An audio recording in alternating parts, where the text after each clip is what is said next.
अब हम जो नई अपॉर्चुनिटीज़ की बातचीत करना चाह रहे थे, नए डेवलपमेंट्स की बातचीत करना चाह रहे थे, तो उनके बारे में हम लोग समझेंगे और बहुत ही इन्फॉर्मेटिव सेशन रहेगा। आई एम श्योर आप सभी लोगों को कुछ नई जानकारियां मिलेंगी, कैसे आप अपने काम को बढ़ा सकते हैं, क्या नई चीज़ें आने वाली हैं आधार में लेकर। उसी पर बातचीत करने के लिए मैं अनुरोध करूंगा श्री कुमार राकेश सिन्हा सर से कि वो हम सभी को इस अपने सेशन की शुरुआत करें और नए डेवलपमेंट्स के बारे में हम सभी को बताएं। एक बार तालियों से उनका स्वागत करेंगे प्लीज़।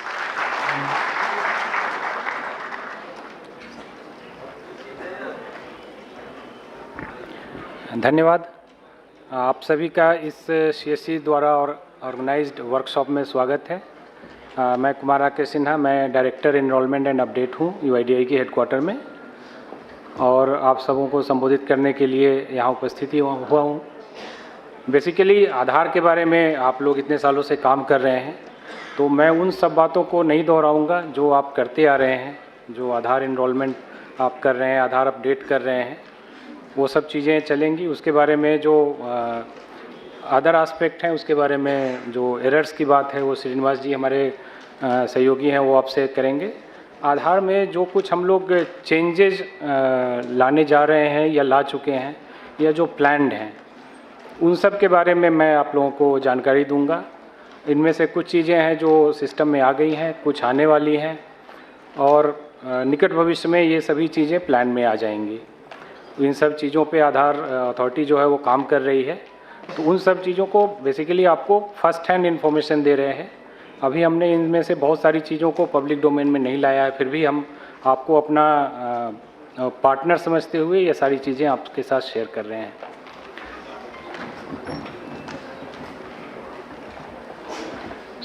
पहले तो जानकारी देना चाहूँगा आधार सैचुरेशन के बारे में। सीएससी शुरू से ही आधार से जुड़ी रही है, और मेरा जहाँ तक अनुमान है लगभग 20 करोड़ आधार सीएससी ने शुरुआती दौर में बनाए थे, और अभी भी बीच में एक छोटा सा ब्रेक था, उसके बाद से काम करते जा रहे हैं। तो सभी रजिस्ट्रार और इन लोगों के सहयोग के कारण आप ये इंडिया का मैप देख रहे हैं, और आप देखें पूरा ग्रीन, जो सेंटर पार्ट है पूरा ग्रीन हो चुका है। 27 राज्य हमारे ऐसे हैं जहाँ पे 90% से ज़्यादा सैचुरेशन हो चुकी है। सैचुरेशन की इन सब में जाहिर है आप सभी ऑपरेटर्स का सहयोग रहा है। और सैचुरेशन की जब हम बात करते हैं तो हम अपना प्रोजेक्टेड पॉपुलेशन जो आरजीआई बताता है, इनफैक्ट आरजीआई की सेंसस 2011 में हुई थी, उसके बाद से 2021 की सेंसस की रिपोर्ट अभी नहीं आई है, कोरोना के कारण जो डिले है, बट उन्होंने एक प्रोजेक्टेड पॉपुलेशन हमें बताया हुआ है। उस प्रोजेक्टेड पॉपुलेशन से जब हम आधार की तुलना करते हैं, इसके साथ ही हम लाइव आधार और आधार जनरेटेड, ये कॉन्सेप्ट होता है। आधार जो जनरेट होते आ रहे हैं हर साल, हमने ये अभी फ़िलहाल नहीं किया है कि हमने जो एक्चुअल डेथ रिकॉर्ड्स हैं उसको माइनस किया हो, बट हर साल की जो आरजीआई की प्रोजेक्टेड डेथ रेट है अराउंड 7.2 पर 1000, उसके हिसाब से हम हर साल काउंटिंग में के पर्पज़ से आधार को थोड़ा कम करके, और हमने एक लाइव आधार बोला हुआ है। आज 135 करोड़ आधार में लगभग 129 करोड़ लाइव आधार हैं, और जो आरजीआई की प्रोजेक्टेड पॉपुलेशन है उससे जब हम तुलना करते हैं तो हम ये सैचुरेशन बताते हैं। सिर्फ कुछ राज्य हैं जहाँ पे सैचुरेशन कम है, जिसको हम बोलते हैं कि 90 से कम है।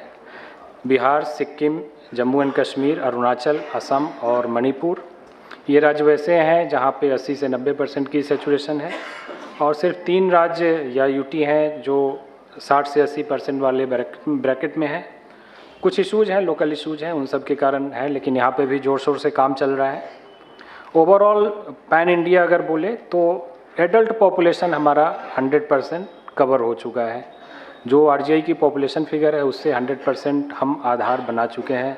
ये भी मैं लाइव आधार की बात कर रहा हूँ, ग्रॉस आधार की बात नहीं कर रहा हूँ। ओवरऑल सैचुरेशन अराउंड 94% है अगर इंडिया की पॉपुलेशन के हिसाब से देखें।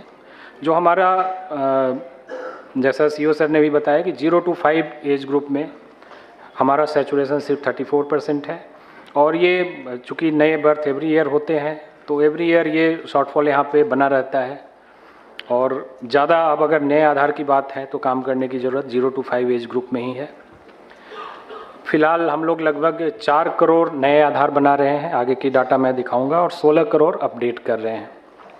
मोबाइल की सैचुरेशन आधार में एक बहुत प्राइम रिक्वायरमेंट होती है, और मोबाइल अब ऐसा हो गया है कि वो गांव-गांव में, शहर-शहर में हर व्यक्ति के पास पहुंचने लगा है। हमारे 95 करोड़ आधार में मोबाइल शामिल है। सो अभी भी लगभग 40 करोड़ आधार में हमें मोबाइल जोड़ने की ज़रूरत है। एक और है जो मैंडेटरी बायोमेट्रिक अपडेट की बात है, वो अभी लगभग 5 करोड़ पर ईयर हो रहे हैं। इसके बारे में भी आगे छोटी सी जानकारी दूंगा आपको। ये हमारा कंपैरिजन है year wise enrolment and update का। तो जैसा कि आप जानते हैं 2010 में पहला आधार इशू हुआ था, और 2011-12 से ये फुल फ्लेज्ड पूरी स्पीड से चल पड़ा, और आने वाले 5 साल में यानी 2015-16 तक, 2016 की अप्रैल, आई थिंक 3 अप्रैल थी, जिस दिन हम लोगों ने अनाउंस किया कि हमने 1 बिलियन आधार, 100 करोड़ आधार बना दिए हैं। उसके बाद से इनफैक्ट एक विज्ञान भवन नहीं, एक और लोकेशन थी, मैं भूल रहा हूँ, वहाँ पे मंत्री महोदय ने ये अनाउंसमेंट करी थी कि आज हम लोगों ने 100 करोड़ आधार बना लिए हैं। उसके बाद से नए आधार बनने की गति कम हुई, जाहिर है पॉपुलेशन हम कवर करते जा रहे थे, और फ़िलहाल जो पिछले 2 साल में आप डाटा देख रहे हैं कि थोड़ा ज़्यादा है। 18-19 और 19-20 में लगभग 2-2.5 करोड़ के बीच में एवरेज था। 20-21 और 21-22 में जो नंबर्स हैं वो 22-23 में भी हैं। ये बेसिकली असम और मेघालय स्टेट, यहाँ पे आधार बनाने की प्रक्रिया शुरू नहीं हुई थी। कुछ इशू थे लोकल NRCs वगैरह के, तो 2020-21 में इस काम को वहाँ पे भी लागू किया गया। तो 20-21, 21-22 और इस साल भी वहाँ काफ़ी ज़ोर शोर से काम चला, और जैसा कि आपको मैं बता चुका हूँ पिछली स्लाइड में,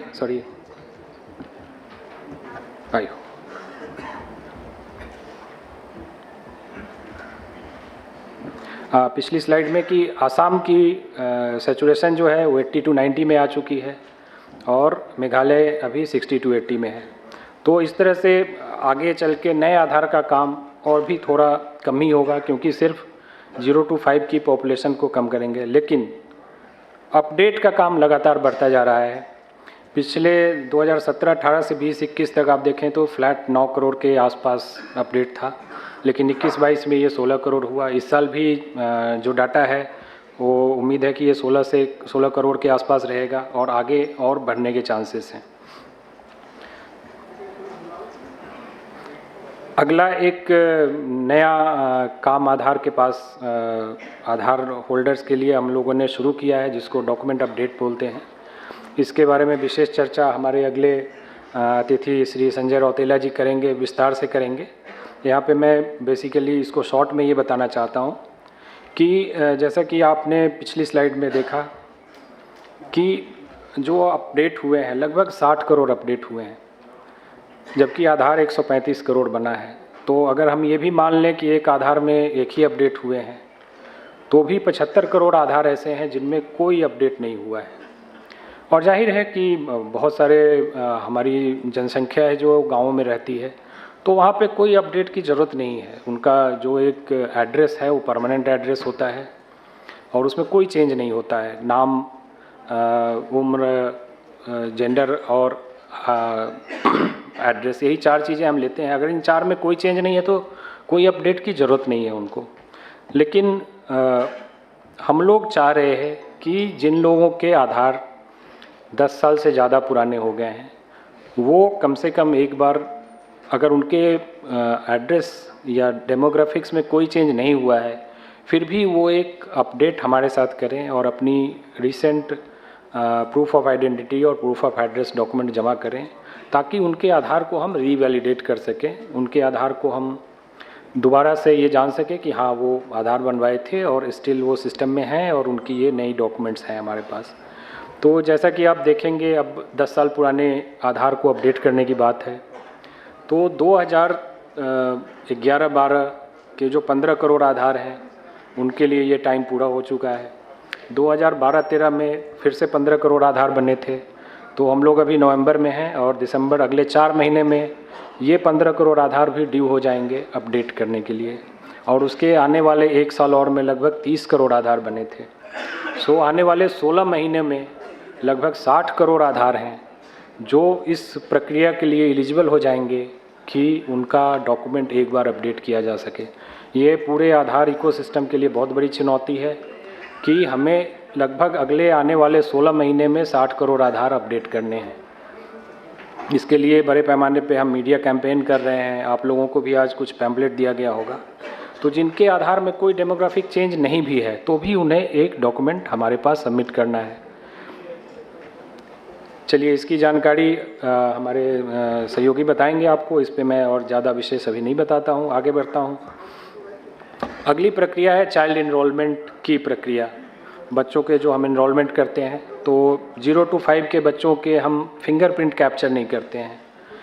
उस समय हम सिर्फ उनकी फ़ोटोग्राफ लेते हैं, उनके माता पिता में से किसी एक का आधार लेते हैं और उनकी ऑथेंटिकेशन करते हैं, मतलब उनकी फिंगरप्रिंट माता पिता की लेते हैं।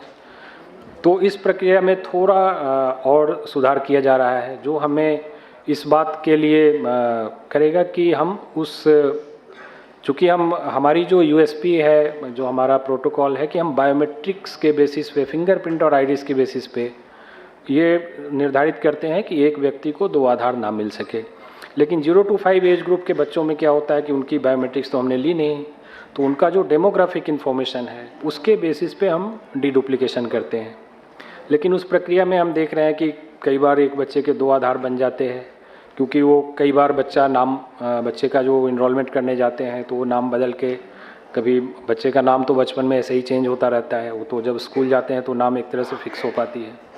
तो उस प्रक्रिया को ज़्यादा ऑथेंटिक बनाने के लिए हम लोग ये करने जा रहे हैं कि हम दोनों माता पिता दोनों के आधार नंबर उसमें लेंगे, जिससे हमको डीडुप्लीकेशन जब हम करें तो उस माता पिता के डिफरेंट जो उन माता पिता को हेड करते हुए जो आधार बने होंगे उनको कैप्चर करके हम डीडुप्लीकेशन कर सकें, ताकि एक बच्चे को डुप्लीकेट आधार इशू ना हो। इसमें बहुत सारे ऑप्शन रखे जाएंगे, जहां अगर एक ही माता पिता में से एक अवेलेबल है, दूसरा नहीं है या ऑर्फन है, इस तरह की एक्सेप्शन पॉलिसी रहेगी वहाँ पे।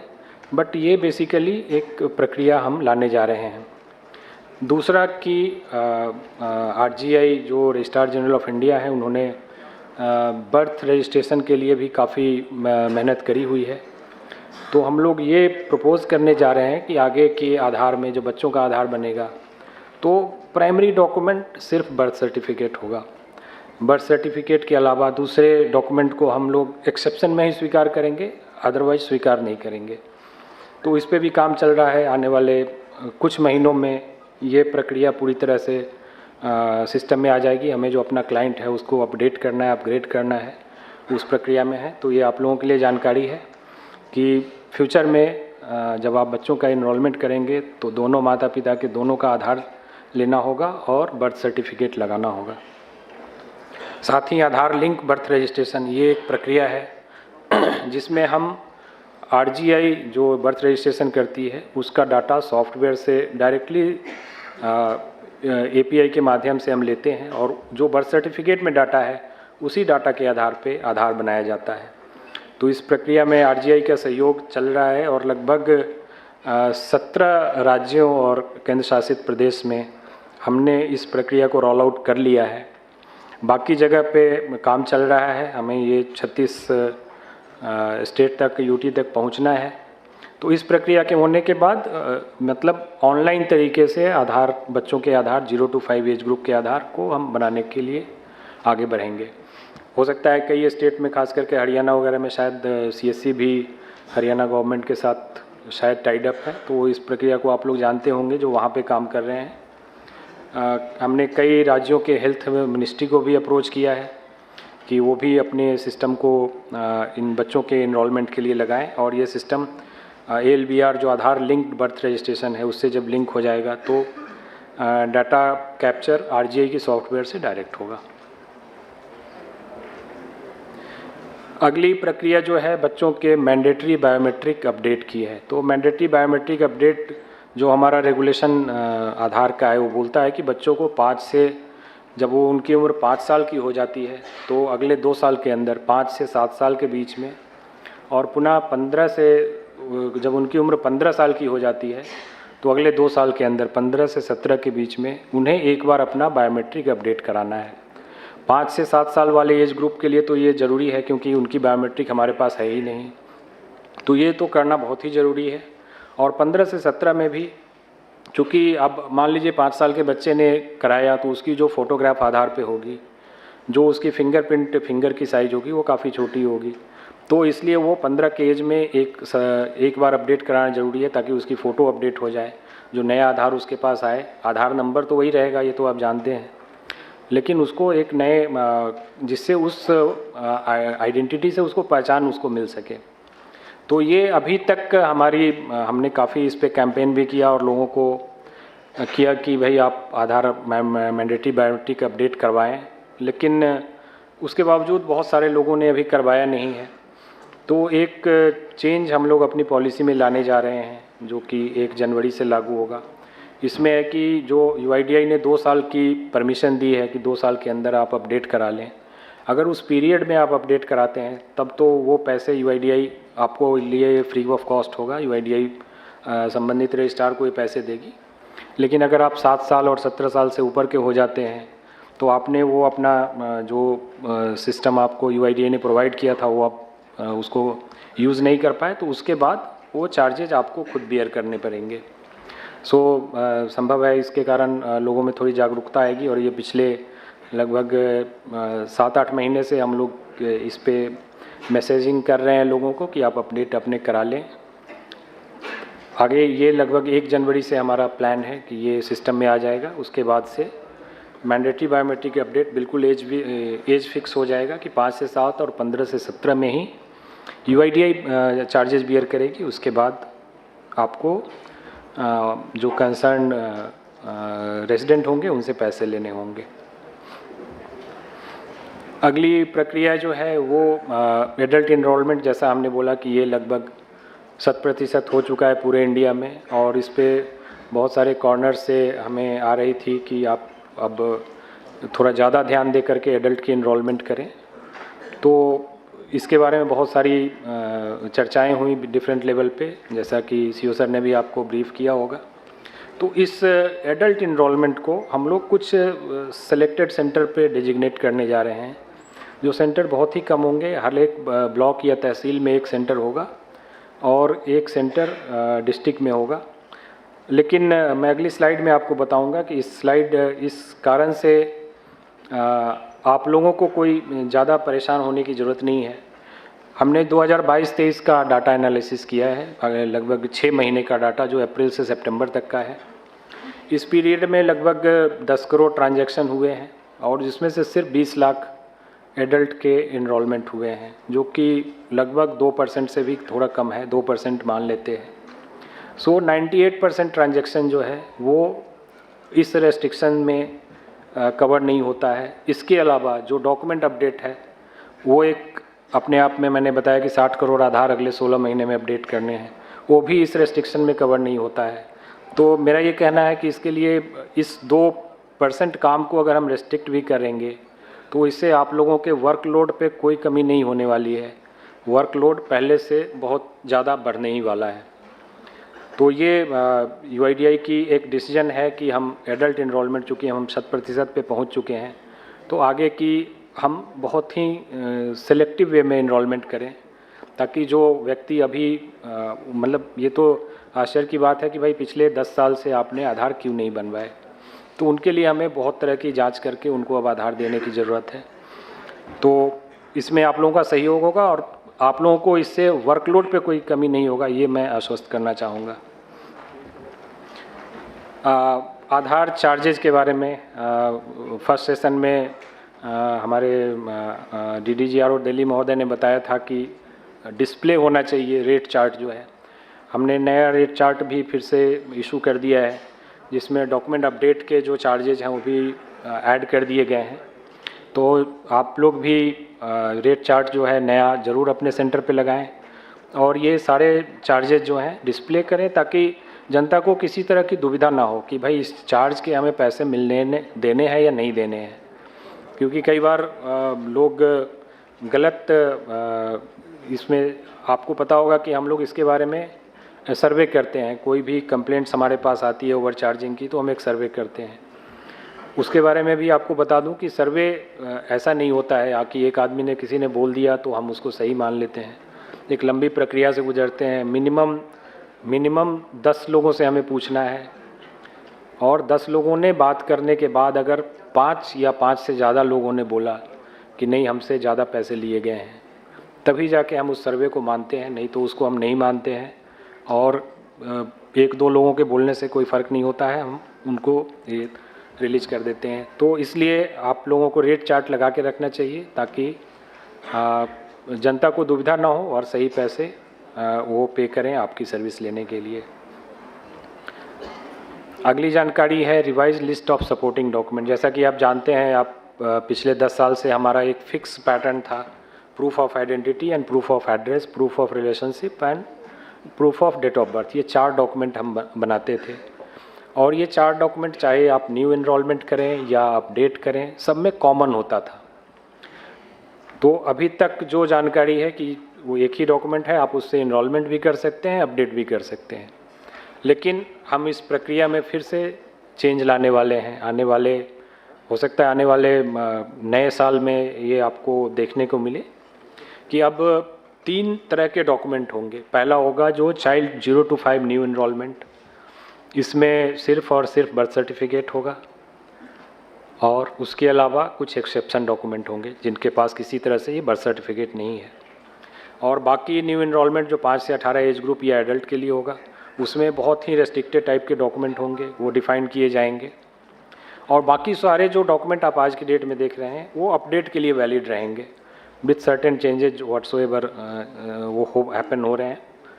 तो बेसिकली अब डॉक्यूमेंट जो अभी एक ही टाइप का होता था, वो डॉक्यूमेंट अब आने वाले समय में 3 टाइप के हो जाएंगे। इसके साथ ही जब ये चेंजेज होंगे तो हम इनरोलमेंट की फॉर्म भी चेंज करेंगे। बच्चों के इनरोलमेंट की फॉर्म अलग होगी, एडल्ट के इनरोलमेंट और अपडेट की फॉर्म अलग होगी। तो ये चेंजेस भी आपको देखने को मिलेंगे। सो नया डॉक्यूमेंट सेट मिलेगा आपको और नए इनरोलमेंट फॉर्म मिलेंगे। एक और नई चीज़ जो आने वाली है, ये भी नए साल के अंदर ज़रूर आ जाएगी। इस पे हो सकता है पायलट हमारा दिसंबर में स्टार्ट हो जाए। अभी एक स्टैंडर्ड सर्टिफिकेट इशू होता है। स्टैंडर्ड सर्टिफिकेट की एक पेपर डॉक्यूमेंट है और उस पर डाटा भरा जाता है, रेजिडेंट की फ़ोटो लगाई जाती है। आप लोग काफ़ी संख्या में इस स्टैंडर्ड सर्टिफिकेट को यूज़ कर रहे होंगे और वो किसी डेजिग्नेटेड ऑफिसर द्वारा स्टैम्प्ड एंड साइन होता है। इसको हम लोग सीडैक के माध्यम से एक ई साइन सर्टिफिकेट क्रिएट करने जा रहे हैं। इसमें जाहिर है कि रेजिडेंट आपकी भी हेल्प लेंगे। उनका हर एक रेजिडेंट पहले एक सर्टिफिकेट क्रिएट करेगा जिसमें वो अपने नाम, एड्रेस वगैरह सारी चीज़ें भरेगा। इसमें फ़ायदा ऑपरेटर के लिए ये होने वाला है कि प्रेजेंट सिनेरियो में जो सर्टिफिकेट होता है वो हाथ से भरा होता है, तो कहीं भी कोई करेक्शन होने से फिर वो एक डूबियस डॉक्यूमेंट में आता है, रिजेक्ट हो जाता है। यहाँ पे सारी चीज़ें इलेक्ट्रॉनिकली टाइप्ड होंगी और उसके बाद वो जो ऑफिसर, डेजिग्नेटेड ऑफिसर हैं जो इसको इशू करेंगे, उनके पास जाएगा। डिजिटली वो लॉगिन करके इसको एक्सेस करेंगे, वहाँ पे इसको आधार ई साइन से वो इसको साइन करेंगे एंड देन वो डॉक्यूमेंट इलेक्ट्रॉनिकली भी अवेलेबल होगा UIDAI की डाटाबेस में, और वो प्रिंट भी ले सकते हैं जो रेजिडेंट होंगे। वो प्रिंट की कॉपी लेकर आपके पास आएंगे। आप जब इनरोलमेंट करेंगे तो बैकएंड पहला तो कोई उसमें एरर नहीं होगा और बैकएंड पे हम उसको वेरीफाई कर सकते हैं कि वो कौन से ऑफिसर ने इशू किया है। तो उसमें भी जो थोड़ी बहुत गलतियां होती हैं कि किसी के स्टैंप साइन करके लोग ले आते हैं, तो वो आइडेंटिफाई होना ईजी हो जाएगा।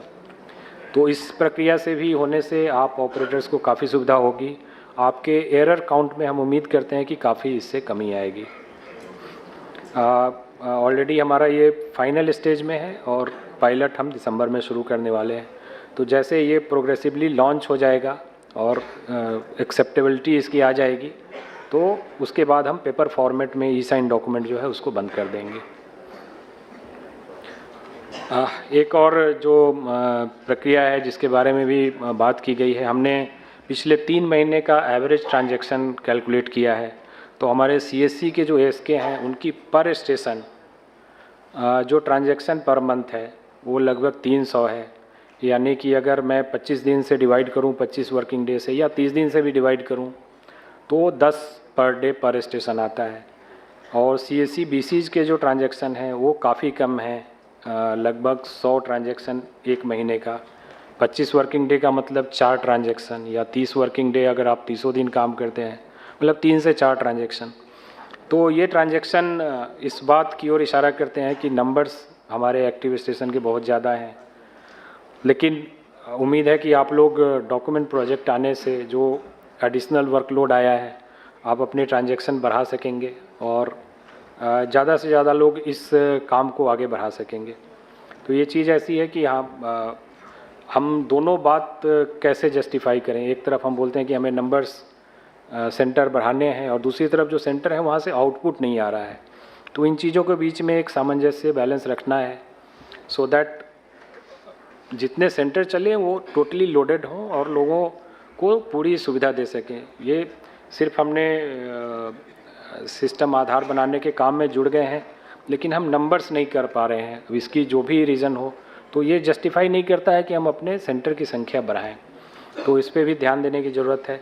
एक तरफ लोग लंबी लंबी क्यू लगा के रहते हैं कि भाई हमें आधार के काम में दिक्कत हो रही है, देरी हो रही है, और दूसरी तरफ जो हमारे सेंटर हैं उनकी एवरेज काफ़ी कम है। तो इस पर भी आप लोग ज़रूर ध्यान देंगे। ये रिजेक्शन की पैरामीटर्स जिसके बारे में भी हमारे डीडीजी महोदय ने बताया था, और इसकी डिटेल प्रेजेंटेशन हमारे श्रीनिवास जी आपको अगली स्लाइड में देंगे। बट ओवरऑल रिजेक्शन जो है वो आप सीएससी एज ए रजिस्ट्रार, इसमें सीएससी एएसके एंड सीएससी बीसीज दोनों शामिल हैं, अराउंड 11.5% है। और इसमें से 8.76% सिर्फ उस कैटेगरी में आते हैं कि document not as per approved list. तो इस पर भी आप लोगों को ध्यान देने की ज़रूरत है कि जो document listed document drop down menu में आपको एनरोलमेंट या अपडेट करते समय मिलता है, वो डॉक्यूमेंट वैसा ही जमा होना चाहिए, कोई भी और डॉक्यूमेंट जमा नहीं होना चाहिए। ओके, सो मेरा ब्रीफ इतना ही था। मैं पुरानी चीज़ें नहीं बताया हूँ, सिर्फ नई चीज़ें बताया हूँ जो आने वाले दिनों में आपके सामने होंगी अगले 1-2 महीने के अंदर। Thank you.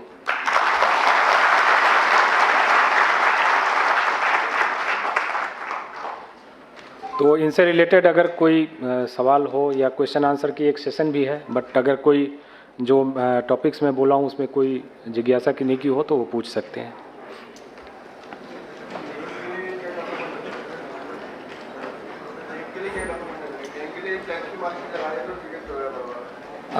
नहीं, वो नेम विशेष जानकारी दी जाएगी। नेम अपडेट जो है ये एक बड़ा ही क्रिटिकल हो गया हुआ है कि लोग बार बार नाम बदल के कुछ और काम करने लगते हैं। नाम बदलने के लिए सिस्टम है कि minor changes in name is only acceptable. अगर आप फुल नेम चेंज करते हैं you have to go for gazette notification. क्या नहीं, अगर आपके नाम में माइनर चेंज है तो जो डॉक्यूमेंट स्पेसिफाइड है वहाँ से चेंज होंगे। लेकिन अगर मेजर चेंज है, अब मैं अपना नाम कुमार राकेश सिन्हा लिखता हूँ, अगर मेरा नाम किसी ने राकेश कुमार सिन्हा लिख दिया तो उसको मैं चेंज कर सकता हूँ। लेकिन अगर मैं राकेश से अपना नाम श्रीनिवास करता हूँ so it is a major change, तो ये सर्टिफिकेट आपको गैजेट नोटिफिकेशन। माइनर चेंजेस है उसमें और फिर भी रिजेक्ट हो रहा है बार बार।